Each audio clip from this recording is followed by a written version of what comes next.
In a ruined world, Anna lives alone on a farmhouse, her only companion a loyal dog. Every few days she travels to the abandoned city to gather supplies, fully covered in protective gear with an oxygen tank. The city air is poisonous, but thankfully her valley is still clean. The journey is long, but survival demands it. When she returns home, she scrubs herself thoroughly, so not a trace of radiation stays on her body. At night, her dog sleeps beside her, her only comfort against loneliness. Most days are slow and repetitive, taking care of farm animals, fixing fences, and checking the traps she set in the forest. Her dog helps her track rabbits, acting like her nose. One day, she spots an abandoned vehicle. Curious, she approaches, but her dog stiffens. Danger. They hide in the grass just as a man in a radiation suit arrives, grabs his belongings, and walks off. Shocked that someone else is alive, Anna secretly follows him. He checks the air with a device, and when it shows the area is clean, he removes his helmet and cries out in joy. After stripping off his suit, he heads to a waterfall to bathe. Anna rushes out to stop him, but when he sees the gun in her hand, he panics, draws his own gun, and fires in fear. He angrily demands to know where the other people are. Anna raises both hands and shouts that the water is contaminated. Realizing he's been bathing in radioactive water, he runs back to his truck, scans the water, and sees the truth. He begins vomiting violently and searches desperately for his medicine.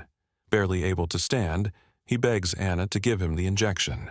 She hesitates, but changes her mind when he throws down his gun and swears he won't hurt her. She injects him and offers to take him home. As they walk, he tells her he needs that medicine every day, and if he dies, she must burn his body. Back at the farm, Anna washes him with clean water, trying to remove every trace of radiation. He's so weak she nearly drags him to the bed. The next morning, Anna returns to his truck for his belongings. She finds photos of him with a woman. Days pass as Anna nurses him, checking his temperature, cooking for him, and giving him his medicine. At night, his fever shakes the whole bed and keeps her awake. Sometimes she sleeps beside him, exhausted. When she wakes, all she wishes for is his recovery. She goes to the small chapel and plays the organ, almost like a prayer. After a few weeks, John slowly gets better. He can stand now, but he still needs Anna's support when walking. Anna explains that her father believed the valley would protect them, so their family stayed. But one day, her family left to find others and never returned. John is troubled. If the whole world is ruined, why did this valley survive? But Anna avoids the topic, smiling softly and hugging him. One morning, John sees Anna working hard in the fields, doing everything by hand. He visits the library to study old farming techniques. When he returns, he gives her suggestions even though he can't help physically yet. She explains the tractor has no fuel and the pumps don't work because there's no electricity. John says the pumps could work manually. Anna excitedly runs to an old gas station and finds fuel for the first time in ages. John watches her through his rifle scope. She's driving the tractor happily, her dog playfully chasing behind. During dinner that night, Anna prays before eating. John watches silently, then quietly tells her he used to work in a government bunker as a researcher. He left because he felt suffocated and wanted real life again. When Anna mentions the photos, she asks if the woman was his wife. He simply says no. That night, Anna leaves her bedroom door open for the first time. John sees her legs through the doorway but forces himself to walk away. The next day, Anna goes fishing and also takes a short swim. John watches from the shore, their eyes meeting several times. Later, they cook the fish together. Anna explains that the pond comes from the same underground source as their well. In winter it freezes, making survival tough. Last winter the generator broke. John checks it and sees the engine is burned out. Anna blames herself for plugging in a DVD player, but John assures her the generator was simply too old. Anna laughs about a school project, generating power with a potato. The idea inspires John. He takes her to the waterfall and says they could build a water wheel to power a generator, but they'd need wood. He suggests dismantling the chapel. Anna refuses. Her father built it. She believes the valley survived because of it. John argues maybe her father or even God preserved it so they could rebuild life. Still, Anna disagrees. That night, her dog keeps barking at the door. The next morning, Anna continues her chores while John repairs old machines. He goes to the old market near the road to find supplies. When Anna arrives, she sees John drunk, throwing boxes and shouting that he understands her choices. What she took, what she left. That night she tries helping him to bed, but he pushes her against the wall, yelling he doesn't need anyone. Terrified, she runs to her room. The next day he apologizes. Later, at the chicken coop, Anna finds no eggs. A few days later, Anna goes to the chapel again to play the organ, but she feels someone is watching her from afar. She goes outside to look, but there is no one. She thinks it might have been John and goes to the farm and says, "If you want to listen, you can." But John says, "I didn't go there." In the evening, they have a beautiful dinner, with wine, a little fun, some dancing, and then a kiss. But just as the moment deepens, John breaks the kiss and says, "Thank you for dinner." He retreats to his room. A few minutes later, John comes near Anna's room. Anna looks at him and takes off her dress without saying a word. John immediately says, "Stop," and asks her to put her clothes back on.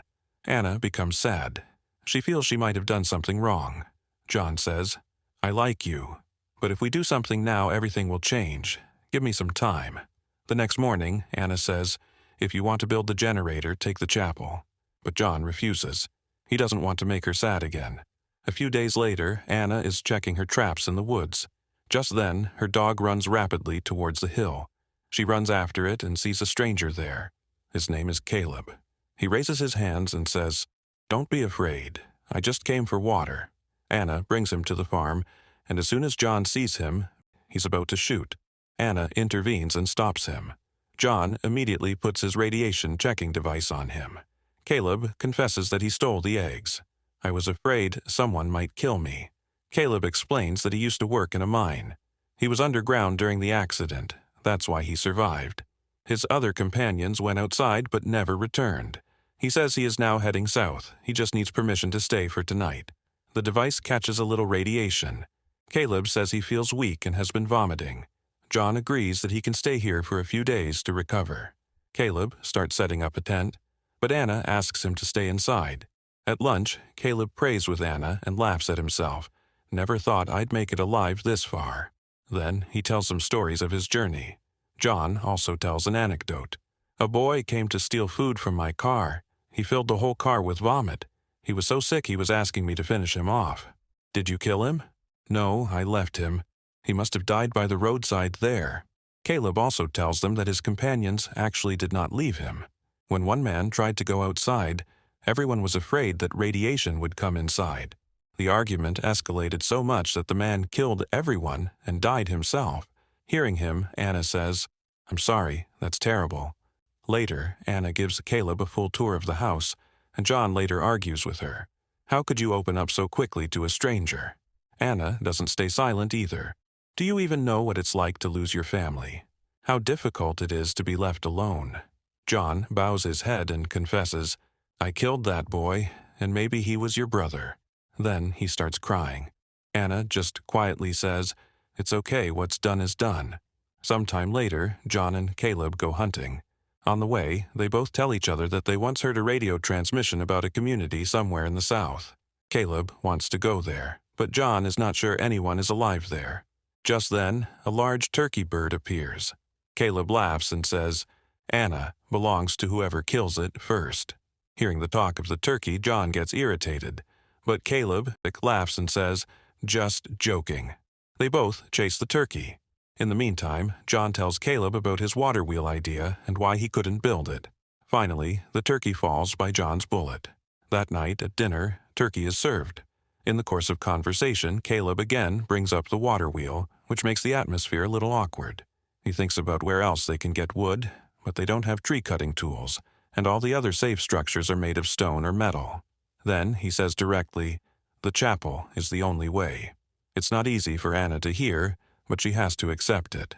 The next day, the three of them start breaking down the church together.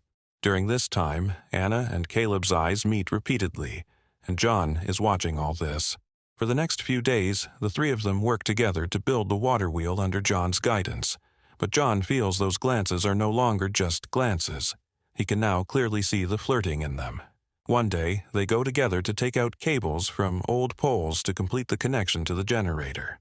Meanwhile, Anna goes alone to the remaining parts of the church. Memories, prayers, and her father's words run through her mind. Just then, Caleb comes to her and says, "Let's take a walk." As they walk, he tells her that his father also wanted to be a priest once, but then left everything for alcohol and women.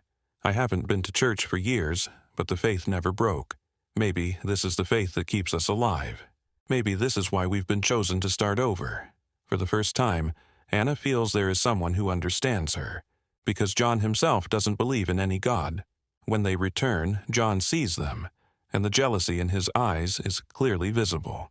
That night, John tells Anna, "Maybe you should be with Caleb." Why? Anna is troubled. "Because you might be looking for someone who will let you explore, and I am not that person." Anna's eyes fill with tears. She doesn't understand why John is suddenly pushing her away, but John just smiles and says, "It's okay," and adds, "Besides, you two are white." Time passes, and work on the water wheel continues. It is becoming difficult for Anna now. 2 men, 2 different paths. The first half needs to be installed. Caleb puts on the suit and goes into the radiated water to work.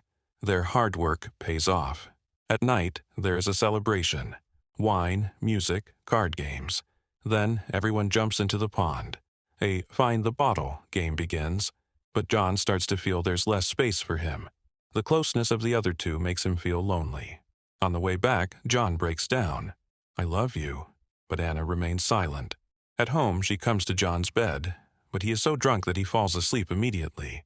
Anna is now tired of waiting, his sadness, and this alcoholism. She quietly gets up and goes straight to the bathroom to Caleb, where their closeness is now bound by no limits.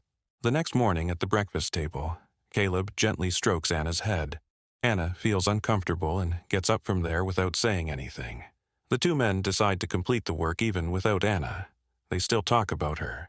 "She's special," John says. "Do you wish I had never come here?" Caleb asks. "No. If you hadn't been here, this wheel would never have been completed." Caleb laughs. "Don't lie. You're jealous." He doesn't want to leave here and believes he might stay. In the afternoon, Caleb puts on the suit again and goes into the radiated area to install the final part. After some effort, the water wheel starts working. As soon as the work is finished, Caleb starts climbing up but slips. John immediately pulls the rope and saves him from falling. But as Caleb reaches the top, he slips again. John is standing holding the rope. For a second, he thinks about letting go, but he doesn't. A little later, John returns to the farm alone. Anna comes to apologize to him, but John interrupts her and says, "Caleb has left to find the community in the south." Anna can't believe it. She runs to look for him. But no matter how much she runs in the woods, Caleb is nowhere to be seen. Meanwhile, John completes the last wire connection, and for the first time, electricity lights up the farm. When Anna returns, she sees John has now placed the organ in the farm's barn. She goes and sits down and starts playing. John listens to her, and for a while, everything seems all right. If you enjoyed the story, hit like and subscribe for more movie recaps.